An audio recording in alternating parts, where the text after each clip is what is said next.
मौसम समाचार में आपका स्वागत है। मौसम की लेटेस्ट खबर पाने के लिए तुरंत सब्सक्राइब करें। कड़ाके की ठंड के लिए हो जाएं तैयार। दिल्ली पंजाब में गिरेगा पारा, इन राज्यों में शीतल लहर का अलर्ट। भारत मौसम विज्ञान विभाग के अनुसार पंजाब, हरियाणा, उत्तर प्रदेश, मध्य प्रदेश, बिहार, झारखंड, छत्तीसगढ़ और दिल्ली में भारी तापमान में गिरावट आने वाली है और साथ ही झमाझम बारिश हो सकती है। साथ ही शीतल लहर और घने कोहरे का अलर्ट जारी किया है। समूचा उत्तर भारत और पर्वतीय हिस्सों पर बसे राज्य भीषण सर्दी और कोहरे का कहर झेल रहे हैं, जिससे आम जनजीवन पर बुरा असर पड़ रहा है। मौसम विभाग के पूर्वानुमान के हवाले से 7, 8, 9 और 10 जनवरी तक दिल्ली, हरियाणा, पंजाब, राजस्थान, उत्तर प्रदेश, बिहार, मध्य प्रदेश और झारखंड, छत्तीसगढ़ के अधिकांश हिस्सों में शीतल लहर चलने से न्यूनतम तापमान में बड़ी गिरावट दर्ज की जा सकती है। करीब 10 से 12 राज्यों में घने से अति घना कोहरा छाए रहने का अनुमान है, जिससे यातायात काफी धीमा रहेगा। विभिन्न हवाई अड्डों से उड़ने वाली फ्लाइट सेवाएं प्रभावित रहेंगी, तो ट्रेनें कई घंटे देरी से गंतव्य तक पहुंचाएंगी। कई राज्यों में कोल्ड डे की स्थिति रहेगी। उधर दक्षिण भारत में बढ़ती ठंड के बीच बारिश को लेकर संभावना है। स्काईमेट ने अगले 24 से 48 घंटों के दौरान केरल, अंडमान निकोबार और द्वीप समूह, लक्षद्वीप, तटीय तमिलनाडु, तटीय आंध्र प्रदेश में मध्यम से भारी बारिश का अलर्ट जारी किया है। पूर्वोत्तर की पहाड़ियां कोहरे की चपेट में रहेंगी। बुधवार से लेकर रविवार तक पहाड़ों पर बर्फबारी, कोल्ड वेव एवं घने कोहरे का अनुमान जताया गया है। उत्तर प्रदेश में शीतल लहर और कड़ाके की ठंड ने जनजीवन को पूरी तरह प्रभावित कर रखा है। अधिकांश जिलों में घने कोहरे और न्यूनतम तापमान के 5 डिग्री सेल्सियस से नीचे पहुंच से आम जनजीवन प्रभावित हो रहा है। IMD ने बताया कि अगले 2 से 3 दिन राजधानी लखनऊ, कानपुर, झांसी, फतेहपुर, रायबरेली, प्रयागराज, वाराणसी, अयोध्या, गोरखपुर, देवरिया, गाजीपुर, जौनपुर, बलिया, बस्ती, बहराइच, गोंडा, आगरा, मेरठ, सहारनपुर और बरेली समेत करीब 50 से अधिक जिलों में न्यूनतम तापमान 4 से 6 डिग्री सेल्सियस के बीच रहने का अनुमान है। मौजूदा समय में इटावा प्रदेश का सबसे ठंडा शहर बना हुआ है, जहां न्यूनतम तापमान 2.5 डिग्री सेल्सियस के आसपास है। वहीं घने कोहरे के कारण विजिबिलिटी 50 मीटर से भी कम रहेगी, जिससे वाहनों की गति धीमी रहेगी एवं ट्रेनें फ्लाइट्स का संचालन भी प्रभावित रहेगा। बिहार के विभिन्न जिलों में शीतल लहर का प्रकोप बढ़ता जा रहा है। भीषण कोहरे कारण और सर्द हवाओं के बहने से न्यूनतम और अधिकतम तापमान में लगातार मामूली गिरावट दर्ज की जा रही है। रात और सुबह पाला पड़ने से गलन वाली सर्दी महसूस हो रही है। मौसम विभाग के मुताबिक नेपाल के पहाड़ी इलाकों और मैदानी इलाकों के तराई क्षेत्रों में अत्यधिक ठंड पड़ रही है। अगले 5 दिन तक राजधानी पटना, गया, समस्तीपुर, मुजफ्फरपुर और सहरसा में कोल्ड की स्थिति रहने का अनुमान व्यक्त किया जा रहा है। इसके अलावा करीब 25 जिलों में घना कोहरा छाए रहेगा, जिससे सड़क परिवहन धीमा होगा और लोकल के साथ अन्य एक्सप्रेस ट्रेनें अपने निर्धारित समय से काफी लेट चलेंगी एवं कई रद्द रहेंगी, जिससे यात्रियों को बड़ी समस्या का सामना करना पड़ सकता है। राजस्थान के अधिकांश जिलों में लगातार कड़ाके की सर्दी का कहर जारी है। राज्य शीतल लहर की चपेट में है। IMD ने आगामी दिनों में तापमान में 2 से 3 डिग्री सेल्सियस की और गिरावट आने और घना कोहरा छाए रहने का अनुमान व्यक्त किया है। कई इलाकों में कोल्ड डे की स्थिति रहेगी। बुधवार को जयपुर में 6.8 डिग्री, सिरोही में 4 डिग्री, माउंट आबू में 4.2 डिग्री, पाली में 4.5 डिग्री, गंगानगर में 5 डिग्री, फतेहपुर में 6.4 डिग्री, डूंगरपुर में 3.0 डिग्री सेल्सियस तापमान दर्ज किया जा सकता है। इस दौरान समूचे राज्य में घना कोहरा छाए रहेगा। आगामी 1-2 दिन में न्यूनतम तापमान में 1 से 2 डिग्री की गिरावट होने एवं राज्य के उत्तरी भागों में शीतल लहर चलने की संभावना है। मध्य प्रदेश में शीत लहर ने ठिठुरन बढ़ा दी है। पूरे राज्य में ठंड और कोहरे से जनजीवन प्रभावित है। घने कोहरे के कारण रेलगाड़ियां देरी से चल रही हैं। IMD के मुताबिक राज्य के बड़े हिस्से में तापमान 5 डिग्री से नीचे बना हुआ है। सबसे कम तापमान 2 डिग्री सेल्सियस राजगढ़ में रिकॉर्ड किया गया है। भोपाल में 3.4 डिग्री तापमान बना हुआ है। इन दिनों आलम यह है कि सुबह देर तक कोहरे का असर रहता है, तो वहीं दिन में सर्द हवाएं ठिठुरन पैदा कर रही हैं। धूप भी ठंड का असर कम कर रही है। मौसम विभाग का पूर्वानुमान है कि आने वाले दिनों में ठंड का असर बढ़ेगा और कोहरा जनजीवन को प्रभावित करेगा। जम्मू कश्मीर में कड़ाके की ठंड जारी रही है और लगातार तापमान गिरता जा रहा है। मौसम विभाग ने बताया कि श्रीनगर शहर में न्यूनतम तापमान गिरकर -4 डिग्री सेल्सियस से नीचे पहुंच गया है। हालांकि 20 जनवरी तक जम्मू और कश्मीर में किसी बड़े वेस्टर्न डिस्टर्बेंस का असर होने की संभावना नहीं है, लेकिन बर्फबारी जारी रहेगी। अगले 24 घंटे के दौरान श्रीनगर में -4 डिग्री, गुलमर्ग में -8.7 डिग्री, पहलगाम में -6.9 डिग्री, जम्मू शहर में 5.2 डिग्री, कटरा में 4.2 डिग्री, बनिहाल में 1.2 डिग्री सेल्सियस तापमान रहने का अनुमान है।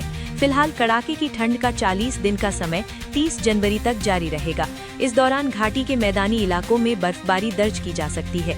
कमोबेश ऐसा ही मौसम उत्तराखंड और हिमाचल प्रदेश के ऊंचाई वाले क्षेत्रों में रहने की संभावना है। मौसम विभाग ने बंगाल की खाड़ी में कम दबाव का क्षेत्र बनने के कारण 9 और 10 जनवरी को तमिलनाडु के कई जिलों में भारी बारिश होने की संभावना जताई है। दरअसल दक्षिणी बंगाल की खाड़ी के सेंट्रल हिस्सों पर बना एक एटमॉस्फेरिक सर्कुलेशन अब लो प्रेशर एरिया में बदल गया है। उम्मीद है कि ये सिस्टम अगले 24 घंटों में और मजबूत होकर डीप लो प्रेशर एरिया बन जाएगा, जिससे तमिलनाडु के इलाकों में बड़े पैमाने पर बारिश से मौसम बदल जाएगा।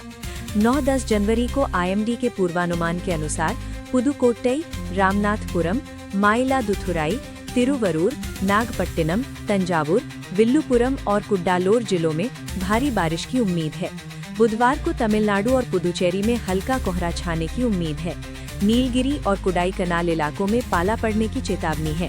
फिलहाल आंधी तूफान की स्थिति बनने की संभावना के बीच मछुआरों और संवेदनशील इलाकों में रहने वाले लोगों से सतर्क रहने का आग्रह किया है।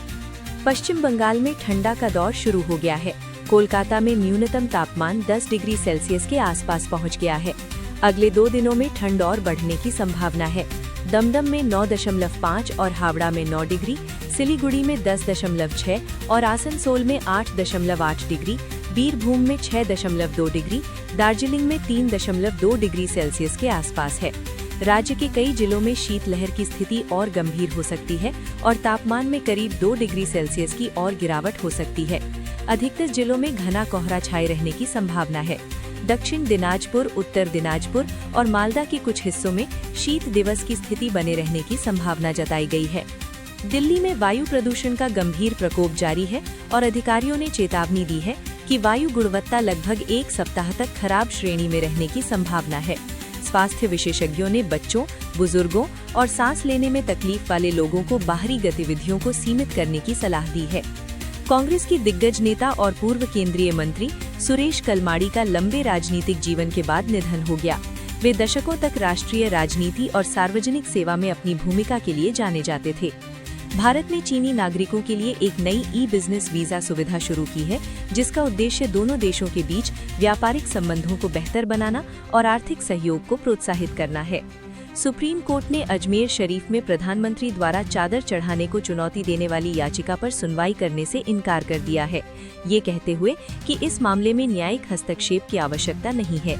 मणिपुर में हुए दोहरे बम धमाकों का मामला राष्ट्रीय जांच एजेंसी यानी NIA को सौंप दिया गया है। एजेंसी इस मामले की विस्तृत जांच करेगी ताकि दोषियों की पहचान की जा सके और सुरक्षा व्यवस्था से जुड़े किसी भी बड़े पहलू का आकलन किया जा सके। वेनेजुएला की अंतरिम राष्ट्रपति डेल्सी रॉड्रिगेज और भारत के साथ उनके संबंधों पर भी ध्यान केंद्रित हुआ है, जिसमें सत्य साईं बाबा में उनकी आस्था और प्रशांति निलयम आश्रम की यात्राएं शामिल हैं, जिसने जनता का ध्यान आकर्षित किया है। जापान के पश्चिमी क्षेत्र में आए भीषण भूकंप ने देश को हिला दिया है, जिसके चलते अधिकारियों ने सुरक्षा संबंधी चेतावनी जारी की है। आपातकालीन सेवाएं नुकसान का आकलन कर रही हैं, वहीं निवासियों से भूकंप के बाद आने वाले झटकों के प्रति सतर्क रहने का आग्रह किया गया है। नाइजीरिया के बोर्नो राज्य में एक घातक हमले में 9 सैनिक शहीद हो गए।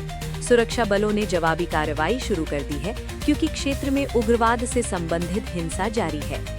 बांग्लादेश में अज्ञात बंदूकधारियों ने एक व्यवसायी की गोली मारकर हत्या कर दी, जिसके बाद पुलिस ने हत्या के पीछे के मकसद का पता लगाने और इसमें शामिल लोगों की पहचान करने के लिए जांच शुरू कर दी है।